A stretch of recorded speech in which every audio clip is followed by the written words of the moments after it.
ക്രിസ്തുവിന്റെ വഴികളിലൂടെയാണ് ഭരണം നയിച്ചതെന്ന് പ്രഖ്യാപിച്ച അരവിന്ദ് കെജ്രിവാളിന്റെ നേതൃത്വത്തിലുള്ള AAP സർക്കാർ ഡൽഹിയിൽ വീണ്ടും അധികാരത്തിലേക്ക് 70 സീറ്റിൽ ഭൂരിപക്ഷവും നേടിയാണ് ആപ് ഭരണം നിലനിർത്തിയത്.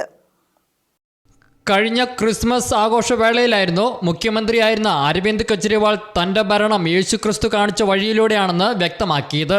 ദരിദ്രരെയും അവശരെയും കൂടെ നിർത്തിയ യേശു നൽകിയ മാതൃക പിന്തുടരാനാണ് താൻ ശ്രമിച്ചതെന്നാണ് കെജ്രിവാൾ പറഞ്ഞത്. ദരിദ്രർക്ക് സൗജന്യ ചികിത്സ ലഭ്യമാക്കുന്ന മോഹല്ല ക്ലിനിക്കുകളും പാവങ്ങൾക്കായി സൗജന്യ വിദ്യാഭ്യാസ സൗകര്യമൊരുക്കിക്കൊണ്ടും അവരെ ചേർത്ത് പിടിക്കാനാണ് കഴിഞ്ഞ ഭരണകാലങ്ങളിൽ ചെയ്തതെന്ന് കെജ്രിവാൾ വ്യക്തമാക്കി. യേശു പഠിപ്പിച്ച ക്ഷമയുടെ പാഠങ്ങൾ തന്റെ ജീവിതത്തെ ഏറെ സ്വാധീനിച്ചതായും കെജ്രിവാൾ പറഞ്ഞു. जीसस क्राइस्ट को जब अंतिम क्षण थे उनके